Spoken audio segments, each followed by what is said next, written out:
हमने एक बात पहले भी कही, आज फिर कहते हैं। कई लोग कहते हैं अगरबत्ती लगाकर जाने से क्या होता है, घर में दिया लगाकर जाने से क्या होता है, भगवान के सामने धूप लगाकर जाने में क्या होता है, भगवान के सामने प्रणाम करके जाने से क्या होता है, भगवान को नमन करके जाने में क्या होता है, भगवान को स्नान कराकर पूजन कराकर अर्चना कर जाने में। घर पर से जब निकलें तो हम बार बार कहते हैं कि भगवान को 2 अगरबत्ती लगाकर जाओ, धूप बत्ती लगाकर जाओ, चाहे दिया लगाकर जाओ, नहीं लगा के जाओ तो सिर तो झुकाकर जाओ।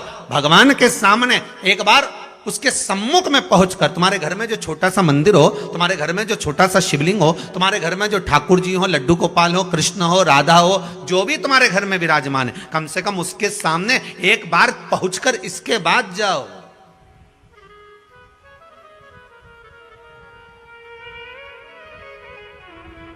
पीटी उषा दौड़ में पहले निकलती है। एक बार इंटरव्यू में आया था, उससे पूछा गया कि तुम दौड़ती हो तो इतनी आगे कैसे निकल जाती हो। पीटी उषा ने कहा, मेरी मां ने कहा था जब तू कहीं कंपटीशन में जाएगी तो ठाकुर जी का दर्शन कर कर जाना, और जब पहला घुटना तू जमीन पर टेके और दौड़ने की तैयारी करे, उस समय तेरे मन में यह भाव आना चाहिए कि भगवान कृष्ण तेरी माखन की मटकी लेकर भागा है और तू उसको पकड़ने के लिए जा रही है। पड़ोसी को मत देखना, बस कृष्ण को देखना, और कृष्ण को पकड़ने के लिए जाएगी तो यह पक्का है कि दुनिया के लोग पीछे रह जाएंगे, तू आगे निकल जाएगी। और वही करती है वो। सामने उसको लगता है कि मेरा कृष्ण दौड़ कर जा रहा है, उसको पकड़ने का प्रयास करती है, काना काना रुक, और दौड़ती है और कृष्ण को पकड़ने के लिए दौड़ती है। तो कब मंजिल सामने आ जाती है मालूम नहीं पड़ पाता। उसी तरह हमारा शास्त्र कहता है, हम जब भगवान के सामने धूप लगाकर, अगरबत्ती लगाकर, धूपबत्ती लगाकर, दिया लगाकर हम किसी भी कार्य के लिए जा रहे हैं, चाहे दुकान पर जाओ, व्यापार में जाओ, सर्विस पे जाओ, नौकरी पर जाओ, व्यवसाय में जाओ, तुम भगवान के आगे धूप लगाकर जा रहे हो तो यह सिद्धता है कि तुम्हारा जिस दिन भर का कर्म होगा वो सफलता की ओर बढ़ते चले जाएगा। ये पक्का है। दिन भर का जो कर्म होगा उसमें सफलता। ये एक बात आई है, आप आए, भगवान के प्रति आपका भाव जागृत हुआ, आपने नमन किया, केवल यहीं से मतलब नहीं, हम तो कहेंगे कि प्रतिदिन अगर आप भगवान के सम्मुख से आप निकल कर जा रहे हैं, किसी कार्य के लिए जा रहे हैं, तो भगवान को नमन कर कर जाइए, उससे नयन मिलाकर जाइए, नयन मिला। एक पत्र और है, बड़ा सुंदर है महाराज।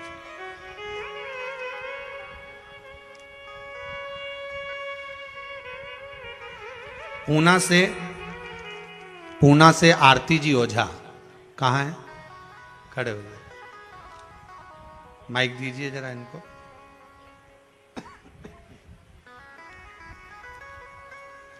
शिवाय नमस्तुभ्यम महाराज श्री शिवाय नमस्तुभ्यम। आपने लिखा है आरती जी ओझा श्रीमती जी।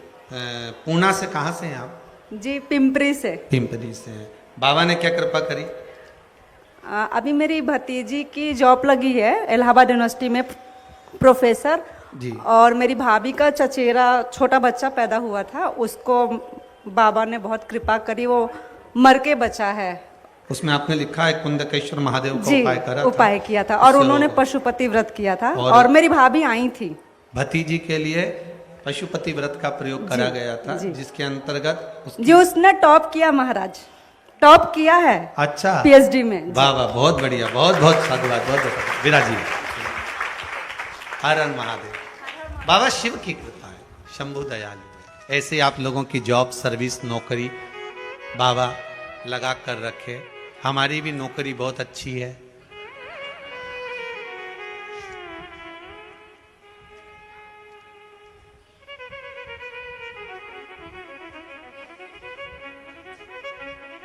मेरी तनख्वाह भी कुछ कम नहीं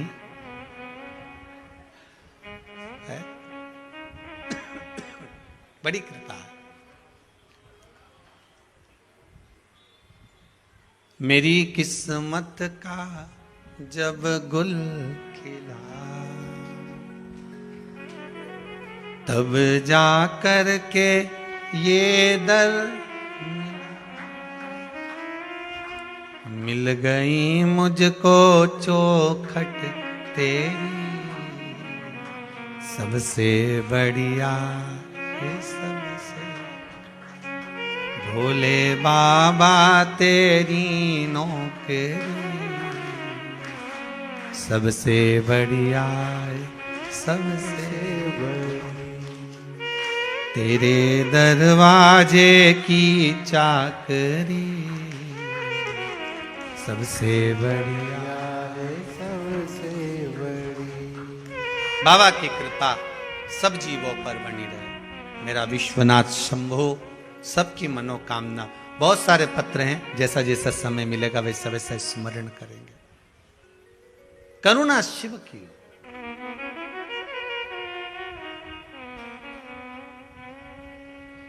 कैसे भी जपो, घर से निकलते समय, अपने भवन से निकलते समय एक बार भगवान का दर्शन कर कर निकलो। घर में जो मंदिर हो, देवालय हो, पूजन का स्थान हो, उसको प्रणाम कर कर निकलो।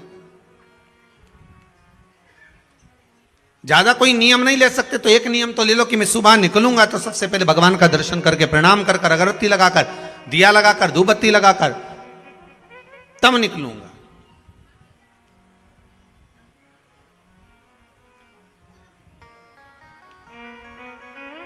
अब आज के जमाने में बड़ा भ्रम पैदा कर दिया लोगों ने, बड़ा भ्रम। अब एक भ्रम ये भी पैदा कर दिया कि महाराज अगरबत्ती नहीं लगाना चाहिए, तो उसमें कई बांस होता है, तो कई लोगों ने व्हाट्सएप पे डाल दिया।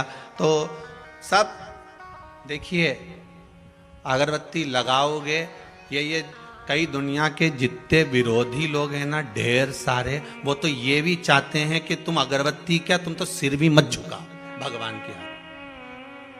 ये दुनिया के जितने अधर्मी लोग हैं ना, विरोधी लोग,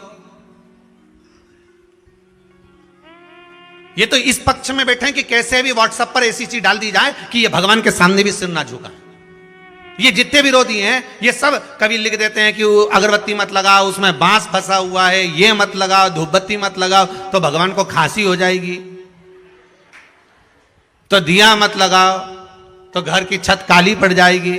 तो ये जितने विरोधी हैं ना, ये सब इस तुक में बैठे हैं कि हिंदू धर्म को कैसे भी तोड़ दिया जाए। पर मेरा निवेदन हाथ जोड़कर है, 2 अगरबत्ती, धूप बत्ती, ये हमारे पुराने समय से चलकर आ रही है। पहले तो कंडा जलाकर धूप भी छोड़ते थे, वो नहीं छोड़ रहे तो कम से कम धूप बत्ती, अगरबत्ती भगवान को कम से कम भाव से केवल उसको रिझाने के लिए तो लगा, दिया लगा दो, ज्यादा नहीं होता। पर कई अधर्मी लगे हैं, कई अधर्मी। ये तो चाहते हैं कि आप कैसे भी बस घर में प्रणाम भी ना करें, ये तो चाहते हैं कि कैसे भी भगवान को नमन तक ना करें। पर हमें हमारे धर्म को आगे बढ़ाते हुए, हमें प्रणाम करते हुए, नमनता करते हुए, हमें भगवान का भजन करते हुए अग्रण्य होना। ये चाहेंगे कि ना करें, परंतु हमें करें।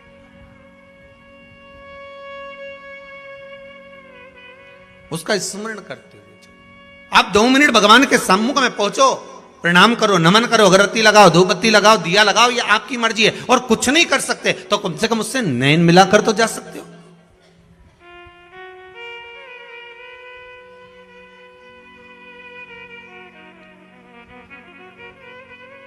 नैन लड़े त्रिपुरारी से मैं उनकी हो गई, मेरे मन में नहीं है धीर, सखीरी काशी जाऊंगी। मुझे उठे विरह की पीड़, सखीरी में काशी काशी जाऊंगी, जाके गंगा नहाऊंगी। मैं काशी जाऊंगी, जाके गंगा नहाऊंगी। मेरे मन में नहीं है धीर, सखीरी में काशी जाऊंगी। छोड़ दिया मैंने खाना पीना तेरी याद में। कई ऐसी हैं, कई भाई बहन ऐसे हैं कि कुबेरेश्वर धाम आने से पहले खाना पीना छोड़ दे। अभी एक आपको बताएं, महाराज विसावणिया जी, सारस्वत जी और सारे सबको बता दें, उज्जैन के एक शर्मा परिवार जिनकी कथा शायद जनवरी में है, इनकी कथा पहले थी जून में, पहले भी सूचना दी थी। उनकी धर्म पत्नी ने 1 साल से भोजन छोड़ के रखा है केवल शिव महापुराण की कथा करवाने के। अच्छा, कथा देवी दी थी, पर भगवान भोलेनाथ जी जाने क्या परीक्षा लेना। कथा दे दी, बीच में आ गया कोरोना, अब तो भी वो व्रत कर रही थी। और इस वर्ष कथा की तारीख दी है, तो अब उनकी पत्नी अन्न छोड़ी थी, अब की बार उनके पति ने भी अन्न छोड़ दिया कि जनवरी तक जब तक कथा नहीं हो जाए मैं अन्न नहीं खाऊंगा। हो सकता फिर आगे बढ़ गई तो। जरा सोचिए, छोड़ दिया मैंने खाना पीना तेरी याद में, और दोनों पति पत्नी ने अन्न को छोड़ दिया। अब विचार करिए कि भाव कितना शुद्ध होगा। नहीं तो आज तक ऐसा कहीं सुनने को नहीं मिला कि साहब मैं जब तक एक कथा नहीं होगी तब तक मैं अन्न छोड़ दूं, पर दोनों पति पत्नी छोड़कर बैठे। छोड़ दिया मैंने खाना पीना तेरी याद में, अब मेरे नैनन बरसे नीर सखी में काशी जाऊं, मेरे मन में नहीं है धीर सखी में काशी जाऊंगी, काशी जाऊंगी सखी में गंगा नहाऊंगी। बस भाव शुद्ध हो, भगवान को मिलने में देरी नहीं लगती, आप उसको बुलाओगे। बस यही कथा कर रही है। एक क्षण, आधा क्षण, 1 मिनट आप भगवान के सामने थोड़ा सा ठहर कर दर्शन कर कर फिर जाइए।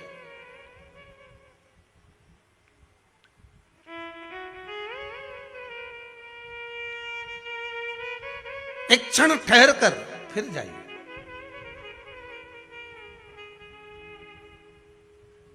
दो मिनट हम भगवान का दीदार, हम भगवान का दर्शन क्यों ना कर ले।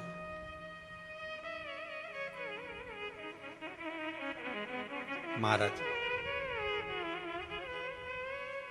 षडानंद कार्तिकेय जी की धर्म पत्नी देवसेना,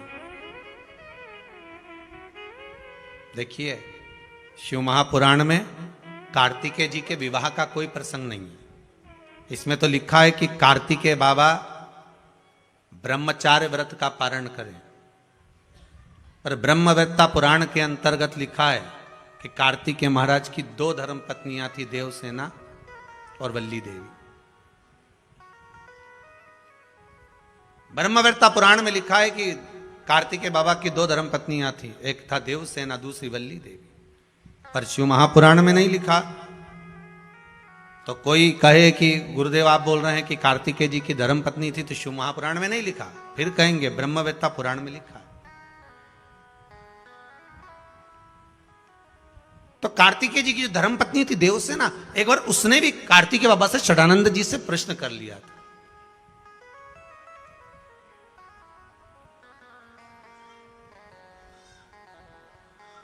स्वामी,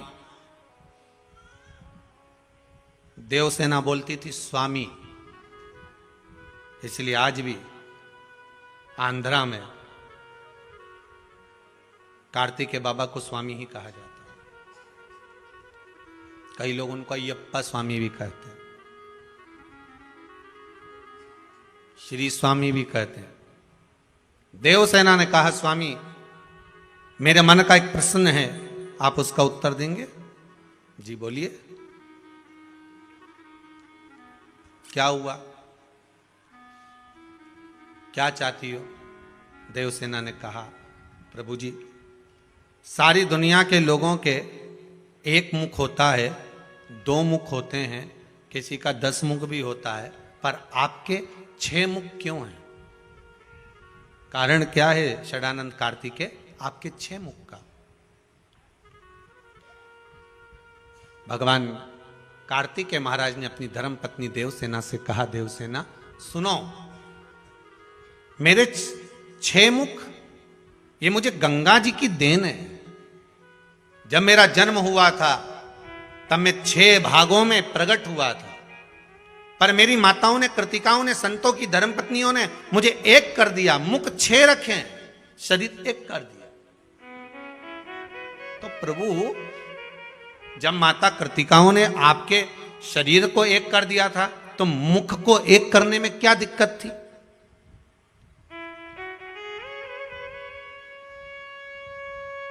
जब शरीर एक कर दिया है तो मुख को एक करने में क्या दिक्कत है?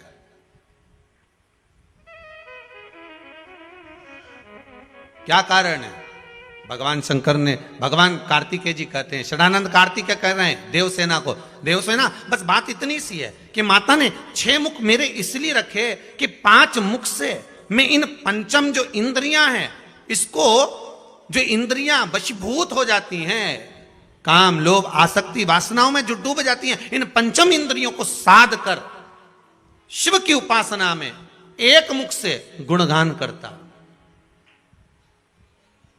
5 कर्मेंद्री, 5 ज्ञानेंद्री और 1 मन। बस ये मन जो छठा है, इसको साधना है। 11 इंद्री में 5-5 को अगर एक साधने के लिए रखा है मैंने। सुई का धागा और जीवान जितनी लंबी होती है ना, उतनी उलझ जाती है। क्या क्या?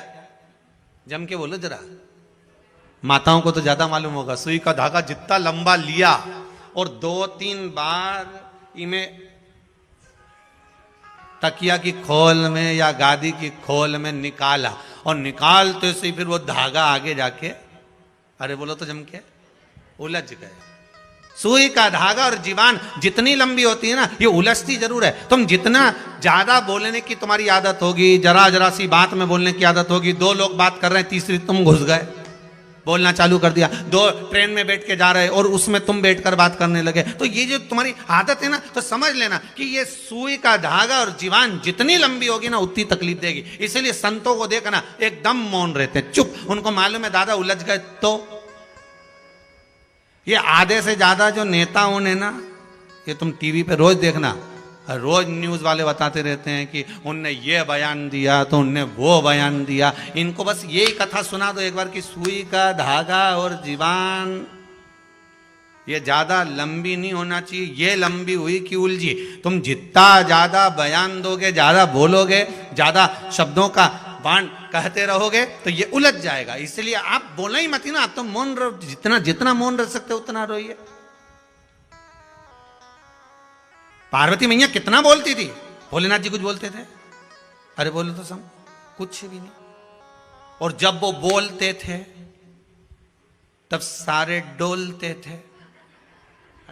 आता है ना, एक माता जी एक बार वो फोटो लेके आई लड़की का, हम गुरुजी इतनी बढ़िया लड़की, इतनी बढ़िया, हम सब देख के आए हैं और सबको पसंद आ गई है। हम 12 लोग गए, 10 लोग गए, बिल्कुल गुरुजी एक आवाज नहीं निकली, उसका एक शब्द नहीं निकला, जितना पूछा उतनी बोली। इतनी सीधी सादी छोरी है।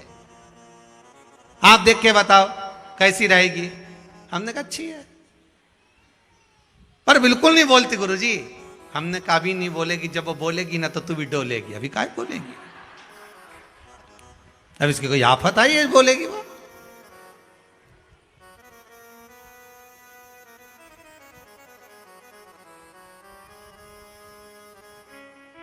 कहां? और जितना सुई का धागा लंबा होगा उतना तकलीफ देगा। बस वो सुई के धागे की आदत होती है कि जब आप गुथने बैठ जाते हो, जब लगाने बैठ जाते हो, तब वो धागा कहीं ना कहीं आगे जाकर उलझ जाता है। तो उसको सुलझा नहीं सकते, फिर बड़े प्रयास करना पड़ेगा। आप क्या करोगे उसको सुलझाने के लिए? तो कहा एक काम करो कि सोइए, आग लगे बस्ती में अपन रहो मस्ती में। एकदम मौन रहिए, जितना चुप रह सकते हो, जितने आनंद में रह सकते हो, जितने मस्ती में रह सकते हो उतना रहिए। और चुप रहकर जो सुख है ना, उतना सुख कहीं नहीं मिल सकता। चुप रहिए।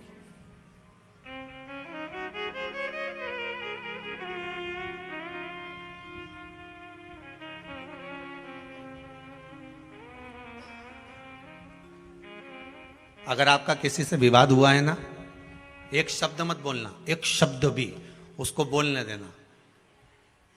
और तुम तो बस केवल दरवाजे पे चुपचाप बैठे रहना।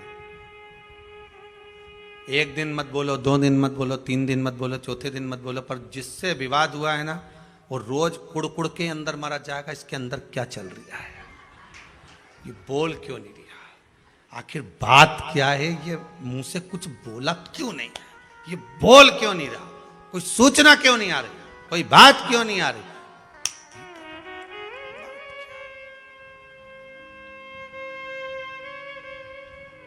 बोले ही मती।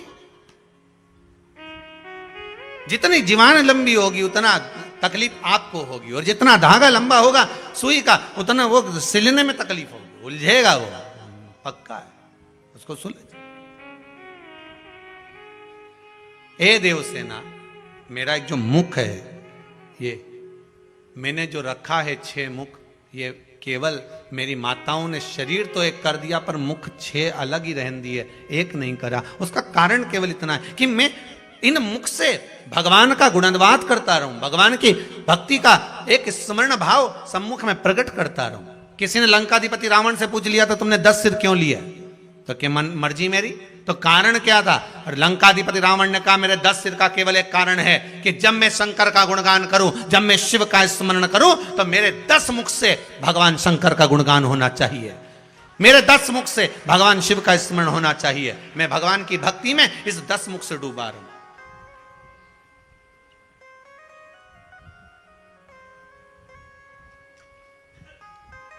जिह्वा भी छोटी पड़ जाए भगवान की भक्ति,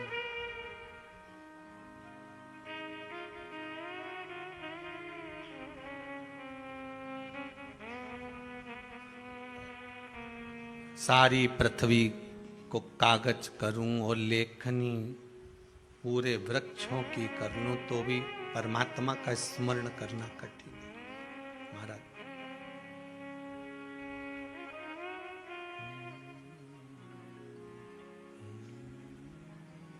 इसलिए कहा उमापति रखियो मेरी लाज, उमापति रखियो मेरी लाज, उमापति रखियो मेरी लाज, उमापति रखियो मेरी लाज। भूल के सारी दुनिया भोले, भूल के सारी दुनिया भोले, भूल के सारी दुनिया भोले, भूल के सारी दुनिया भोले, तुम्हें पुकारूं आज, उमापति रखियो मेरी लाज, उमापति रखियो मेरी लाज, उमापति रखियो मेरी लाज, उमापति रखियो मेरी लाज। आओ से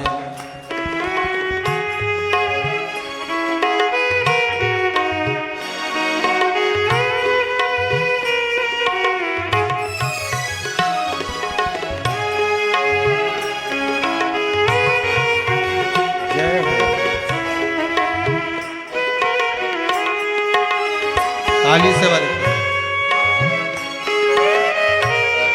आनंद में जय हो।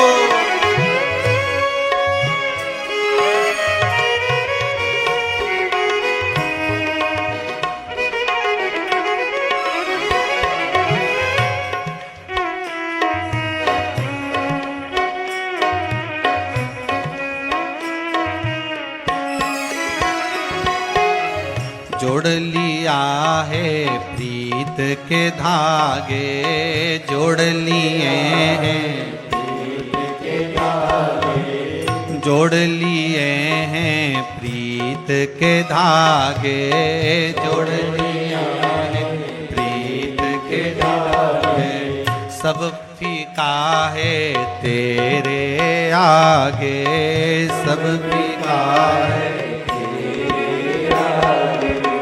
तेरे नाम से आत्म जागे, तेरे नाम से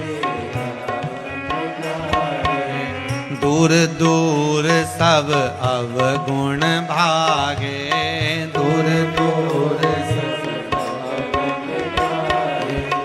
रोम रोम मेरे भोले तेरी, रोम रोम मेरे भोले तेरी, ओ रोम रोम मेरे भोले तेरी, रोम रोम मेरे भोले तेरी, ओ तेरी ही आवाज उमापति रखियो मेरी लाज, उमापति रखियो मेरी लाज, उमापति रखियो मेरी लाज, उमापति उमापति रखियो मेरी लाज, उमापति रखियो मेरी लाज।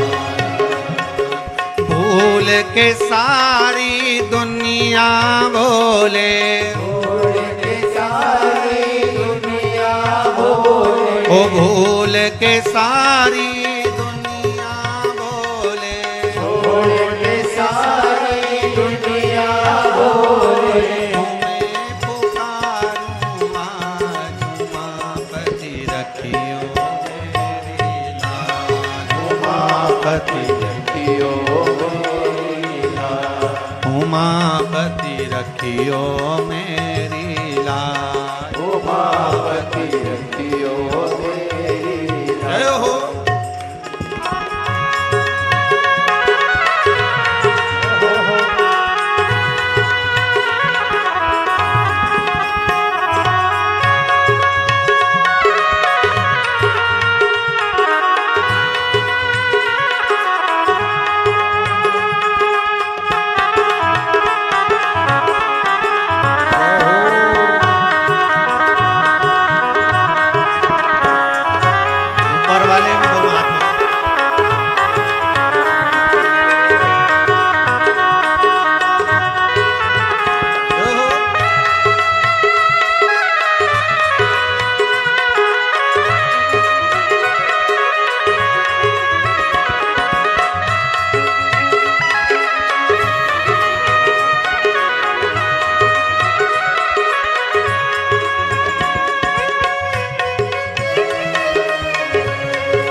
तेरी दया के बादल बरसे, तेरी दया के बादल बरसे, व्याकुल मनवा काहे तरसे, व्याकुल मनवा काहे तरसे, टालो विपदा मेरे सर से, टालो विपदा सुख पाए तेरे ही दर से, सुख पाए तेरे ही दर से, भाग्य विधाता अंतर्यामी, भाग्य विधाता अंतर्यामी, भाग्य विधाता अंतर्यामी, भाग्य विधाता देवों के सिर ताज उमापति रखियो मेरी लाज, उमापति रखियो मेरी लाज, उमापति रखियो मेरी लाज, उमापति रखियो मेरी लाज। भूल के सारी दुनिया बोले, भूल के सारी दुनिया बोले, भूल के सारी दुनिया बोले, भूल के सारी दुनिया बोले, ओ तुम्हें पुकारूं आज उमापति रखियो मेरी लाज, उमापति रखियो मेरी लाज, उमापति रखियो मेरी लाज, उमापति रखियो मेरी लाज, उमापति रखियो मेरी लाज, उमापति रखियो मेरी लाज, उमापति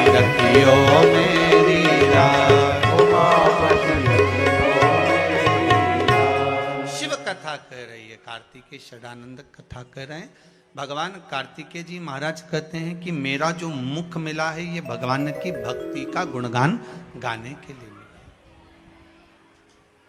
भगवान की भक्ति का गुणगान गाने के लिए। भगवान ने अगर शरीर दिया है, भगवान अगर शरीर दिया है तो भगवान की भक्ति को धारण करने के लिए दिया।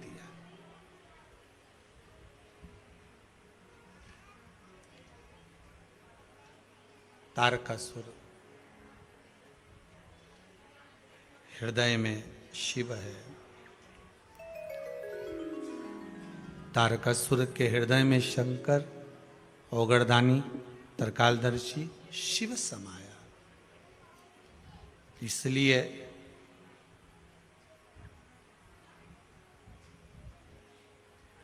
कार्तिक के महीने में ये जो कार्तिक का महीना का नाम पड़ा है, ये तारकासुर का संहार किया था श्री कार्तिकेय महाराज ने।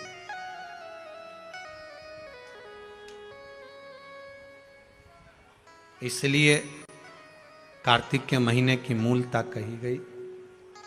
कोई साधारण व्यक्ति का संहार नहीं करा है।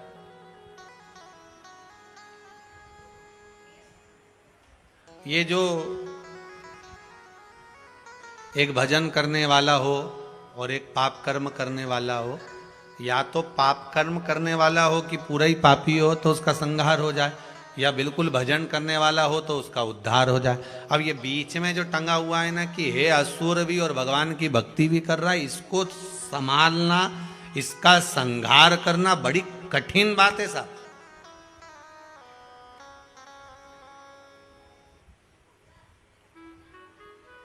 ये पुराने समय के जो ये होते थे ना डाकू, आज के जमाने में तो सभी डाकू हो गए।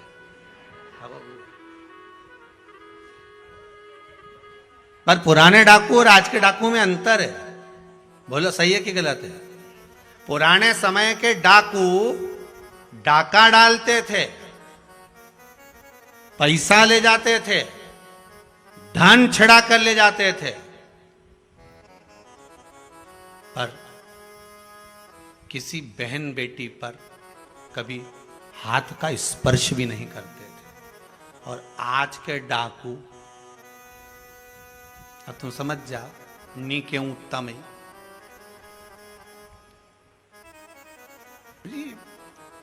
और कितना बस एक काम था इनका कि इनको धन लेकर आना है, इनको पैसा उठा कर लाना है,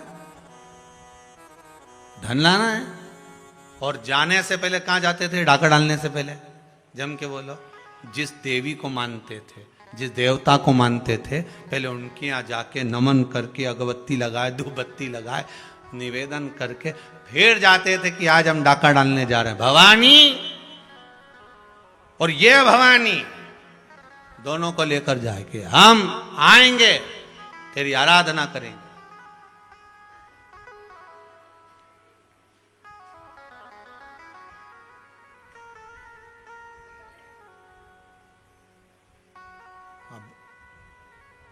तो बहुत पुराने समय के जो डाकू होते थे, उनको मारना, उनको नष्ट करना बहुत कठिन था, क्योंकि उनके भीतर माता जी की भक्ति भी बहुत थी, सेवा भी बहुत थी। किसी के यहाँ शादी है और नहीं है, कोई व्यवस्था नहीं है तो भेज भी देते थे, किसी के यहाँ कोई दिक्कत है तो सामान भी भेज देते। पहले के डाकू में भाव भी होता था, थे डाकू, पर साथ में भगवान की भक्ति भी तो धारण करते थे। तो इनको मारना बड़ा कठिन हो जाता था। या तो एक पापी हो जिसको मार दिया जाए, संहार कर दिया जाए, या एक धर्मात्मा हो जिसका उद्धार कर दिया जाए। पर ये दो बीच में है ना, इनकी बड़ी आफत है महाराज। अब ये तारकासुर राक्षस भी है और भगवान शंकर का भक्त भी है, रावण राक्षस भी है और शिव का भक्त भी है। दिक्कत मारी पड़ी है कि ये भगवान के भगत वही है, भक्ति में भी। अब जो जानता है वही समझ पाएगा। जैसे एक पत्नी पड़ोसन के यहां गई और पड़ोसन के जाके बोली, मैं मेरे पति से बड़ी परेशान हो गई हूं। उसने पूछा क्या?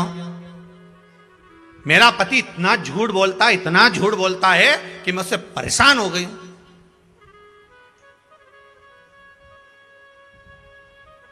क्या झूठ बोला तेरे पति ने? सुबह से चिल्ला रहे हैं, मेरी जेब में से किसी ने 5,000 रुपए निकाल लिए।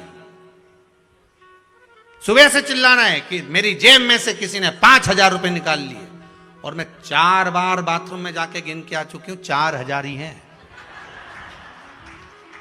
अब बताओ मेरा पति कितना बड़ा झूठा है, कितना बड़ा झूठा मेरा पति है।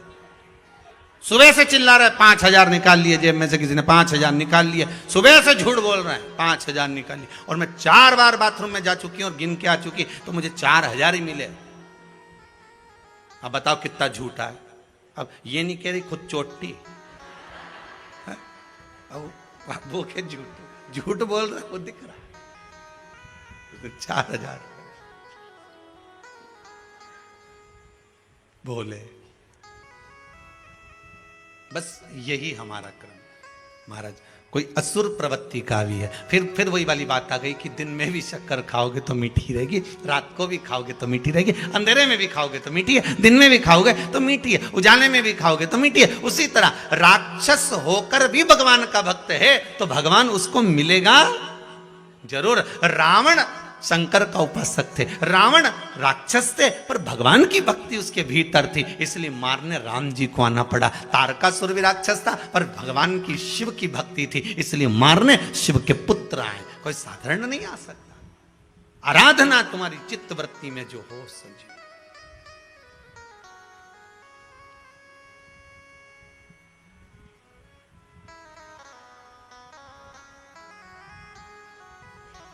तेरा ही दिया मैंने खाया पिया है, तेरा शुक्रिया है, तेरा शुक्रिया। विचार करिएगा। तारकासुर का संहार शिव भगवान शंकर के पुत्र कार्तिकेय ने करा। कार्तिकेय ने संहार करा तो भी माता पार्वती जी ने कह दिया था इसके हृदय में शिव बैठे हैं, अगर कोई बाण छोड़े भी तो हृदय में नहीं लगना चाहिए। ध्यान रखना इस बात का। जी मां, बिल्कुल ध्यान रखूंगा। और युद्ध हुआ, इसीलिए कार्तिक का नाम कार्तिकेय मास इस कार्तिक महीने का क्यों पड़ा? क्योंकि कार्तिकेय जी ने जब संहार करा, तारकासुर के पूरे शरीर पर बाण छोड़े गए, सारे शरीर का संहार किया गया, सारे शरीर पर बाण छोड़े गए, पर तारकासुर के हृदय में बाण नहीं छोड़ा गया, क्योंकि उस हृदय में शिव समाया था, और शिव के हृदय में राम समाया था, मेरा नारायण समाया।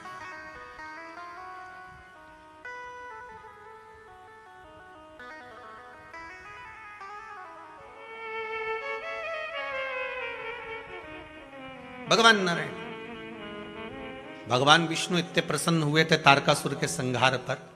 शिव इतने प्रसन्न हुए भगवान विष्णु कि सीधे भगवान शंकर के पास पहुंच गए। भगवान नारायण ने जैसे ही भगवान शंकर के पास पहुंचे तो शिव जी तो बैठे हुए थे बड़ी आराम से कैलाश पर्वत पर। भगवान विष्णु ने जाते से कहा, हर हर महादेव। कैसे आना हुआ? क्या हो गया? कैसे आयो? शंकर जी ने पूछ लिया। भगवान विष्णु बोले, प्रभु बात इतनी सी है कि आपके पुत्र ने तारकासुर का संहार कर दिया, तो रजिस्ट्री कराना है। रजिस्ट्री? हाँ, क्या रजिस्ट्री? आपने अभी आपको पहले भी कथा में कहा, इससे पहली कथा में भी कहा, घड़ी शिव ने बनाई, पल शंकर जी ने बनाया। घड़ी, पल, समय, नक्षत्र, वार, तिथि, महीना, वर्ष सब शिव का बनाया हुआ। सारा की सारा सृष्टि का जितना ये घड़ी, पल, समय, सब महीने, 2 महीने, साल, ये सब शिव के बनाए हुए हैं। जब सब शंकर जी ने बनाए तो प्रभु रजिस्ट्री कराना। रजिस्ट्री किस चीज की? कि 12 महीने जो आपने बनाए हैं उसमें से 1 महीना आपके बेटे के नाम करना। होगी रजिस्ट्री? 12 महीने में से 1 महीना किसके नाम पर है? जम के बोल दो, कार्तिक जी। बाकी के सारे महीने उठाकर देख लो, पूस, माघ, चैत्र, अश्विन, जितने भी महीने देखोगे किसी देवता के नाम पर नहीं, केवल एक महीना और एक वो 3 साल में एक बार आए। कौन सा? अधिक मास। वो भी भगवान ने दिया और वो 12 महीने में नहीं आए, वो तो बीच में फंस जाए, इसलिए उसका नाम है 12 से अधिक, इसलिए उसका नाम अधिक मास। तो भगवान कृष्ण ने उसको अपना नाम दिया पुरुषोत्तम।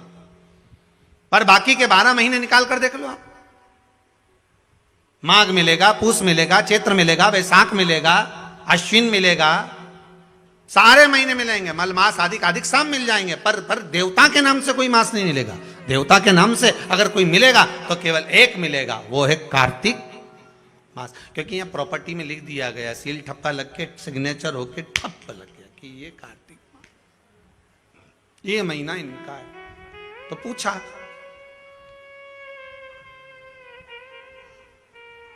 कि ये दुनिया के लोग कार्तिक के महीने में तारा स्नान क्यों करते हैं? कौन सा स्नान? तारा स्नान। तारा स्नान का मतलब मालूम है? जम के बोलो। है? तारा स्नान का मतलब क्या है? अंधेरे में स्नान, मतलब सूर्य का प्रकाश आए उससे पहले ब्रह्म मुहूर्त में सुबह सुबह स्नान कर लेना। तो तारा स्नान का मतलब कार्तिक महीने में क्यों वर्णन किया गया, तो उसकी भी एक कथा है महाराज, बड़ी सुंदर चरित्र है। एक बूढ़ी माँ थी, रोज प्रतिदिन तारा स्नान करती थी, उसका नियम था।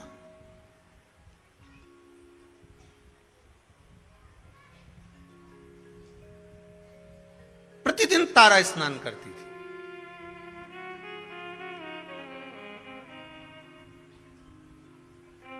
अच्छा, तारा स्नान का भी बड़ा महत्व है महाराज जी। समय के अनुसार हो जाए तो ठीक है, थोड़ा और रात्रि के पहुंच गई तो कथा है श्रीमद् भागवत में श्री नंदराय जी की। नंदराय जी स्नान करने चले गए यमुना जी के जल में, जाना था ब्रह्म मुहूर्त में, रात्रि के चौथे पहर में पहुंच गए, ध्यान नहीं रहा।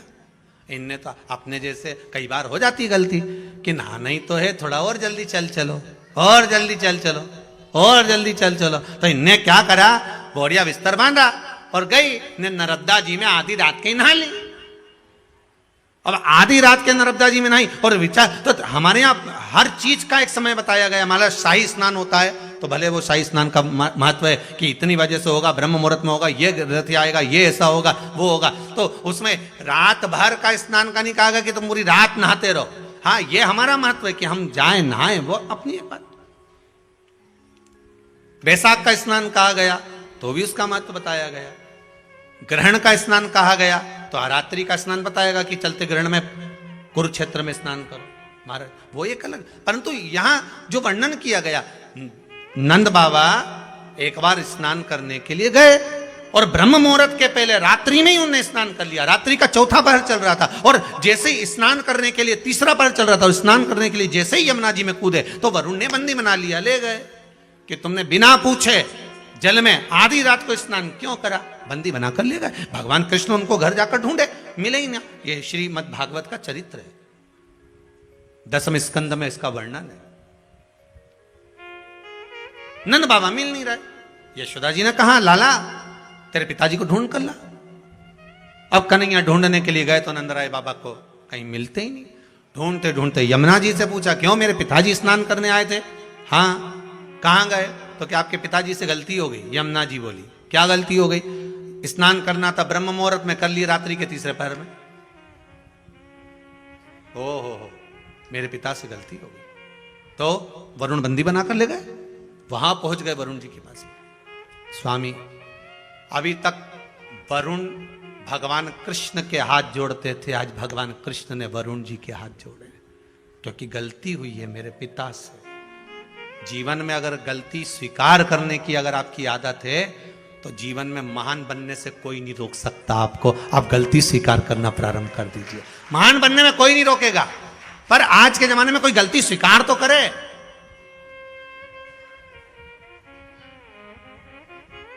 करवा चौथ की पूजन कर ली कल, बोलो सही है कि गलत है?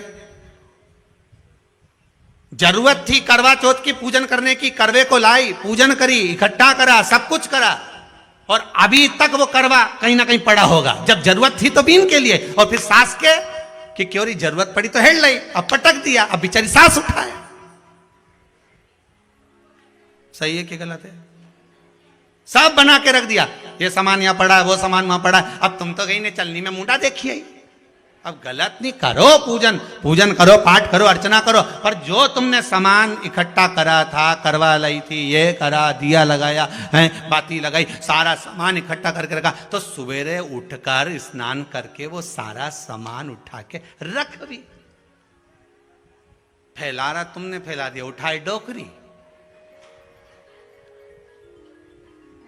और फिर डोकरी उठाए तो उसका हाथ के साथ साथ में मुंडा भी गढ़ा चले। अब बोलो सही है कि गलत बात है? अब जब हाथ चले, शरीर चले, पांव चले, तो मुंह भी चले, फिर वो चले तो भी बुरा लगना ही नहीं चाहिए। हाँ साहब गलती हो गई, मेरे को ये करवे उठाकर रखना थे, जगह पे रख के आना था, मुझे ये काम करके रखना था, सही में पूजा की थाली ऐसी कैसी रखी हुई है, मुझे सुबह से उठकर इसको संभालना था, ये करना था। पर अपनी गलती कौन स्वीकार करे? अपनी गलती को कौन देखेगा?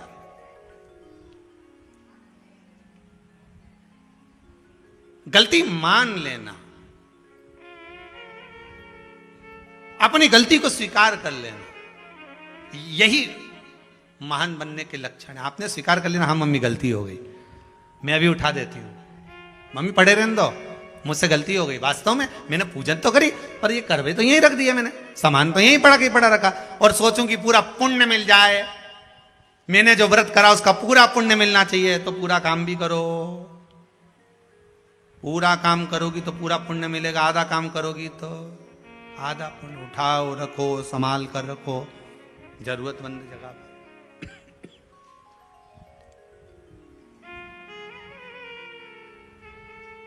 कमरा की झाड़ू लगा लो, उसके बाद झाड़ू को ऐसी जगह उठा के पटका, अब दूसरी बार कचरा इकट्ठा हो गया, अब ढूंढती फिर रही।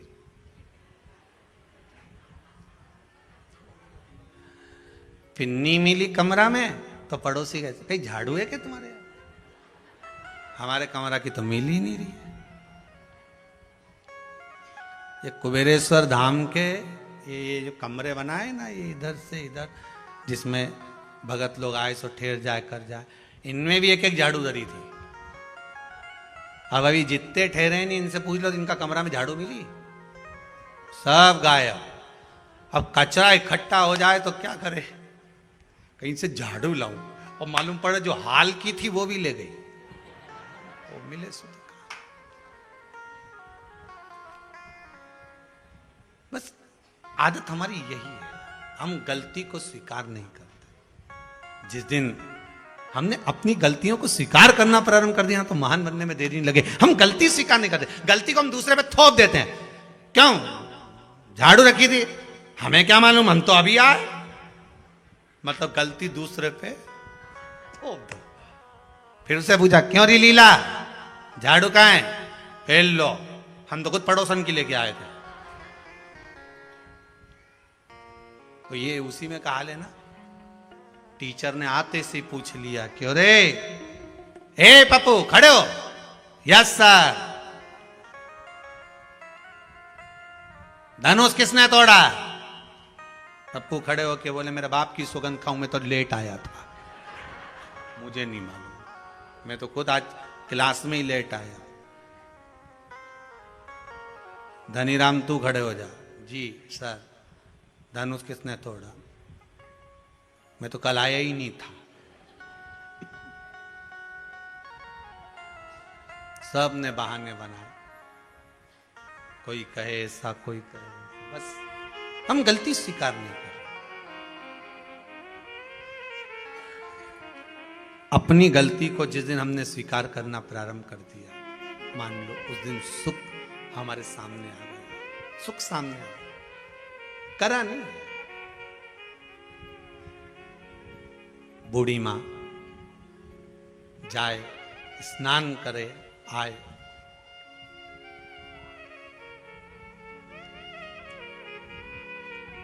तारा स्नान। कौन सा स्नान?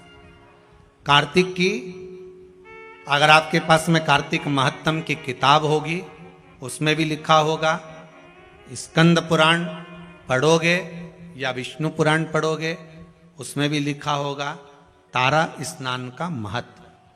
कौन से स्नान का? तारा स्नान का।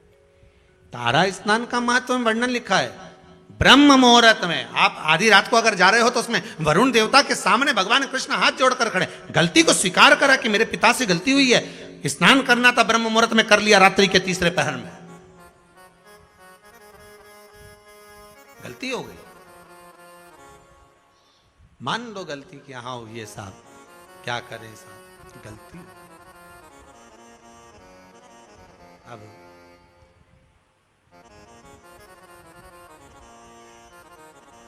वरुण जी गलती तो हो गई, पर इतना जरूर है अब मेरे पिता से कभी गलती नहीं होगी, आप उनको मुझे वापस दे दीजिए। वरुण जी ने नंद बाबा को वापस दे दिया, गलती हो गई। हर चीज का एक समय होता है, उस समय की अनुकूलता में आप अगर भगवान की भक्ति को धारण करते हो, समय की अनुकूलता में भगवत स्मरण को धारण करते हो तो आपको उसका फल जरूर मिलेगा। ब्रह्म मुहूर्त का स्नान लिखा है तो ब्रह्म मुहूर्त में करिए। तारा स्नान लिखा है कि सूर्य उगे, सूर्य प्रकाशित हो उससे पहले आप स्नान कर लीजिए। एक बुढ़िया तारा स्नान कर लेती थी, चली जाती, तारा स्नान करती आती, मन में एक भाव जागृत हो गया, भगवान बहुत बुजुर्ग है, वो बहुत बूढ़ी है, जाती आती घर पहुंचती, भगवान भी ऐसी कृपा करते कि ये बूढ़ी मां तारा स्नान कर कर आती और भगवान इसके लिए खिचड़ी का कटोरा भरकर रख देते। एक खिचड़ी का कटोरा भरा, भगवान इसके दरवाजे पर रख देते। अब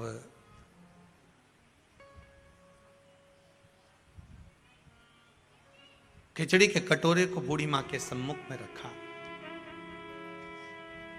माई कटोरा उठाया, भगवान को भोग लगाती, भगवान का दिया हुआ पात्र था उसी से पा लेती।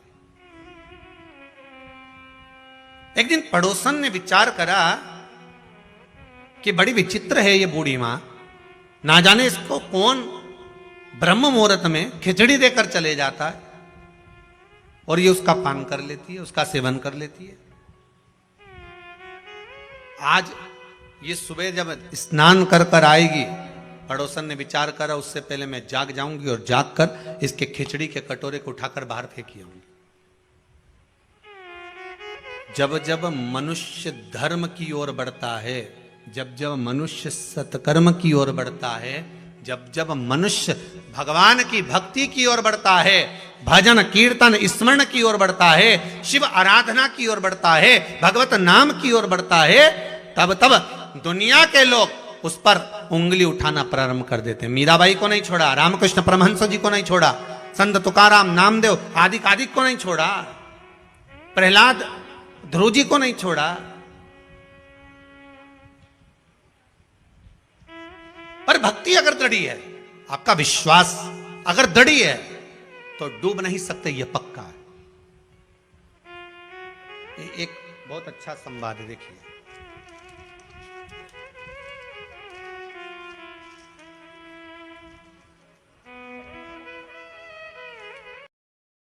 ओम नमः शिवाय। दोस्तों, प्रदीप मिश्रा जी की कथा सुनकर जो आनंद मिलता है वो अलग ही है। आपको इसी तरह मैं प्रदीप मिश्रा जी की कथा दिखाती रहूँगी। आप सबका आशीर्वाद ऐसे ही मुझ पर बना रहे। अगर आपको मेरी वीडियोस अच्छी लगती हैं तो आप लाइक और सब्सक्राइब जरूर करें मेरे चैनल को। ओम नमः शिवाय। हर हर महादेव।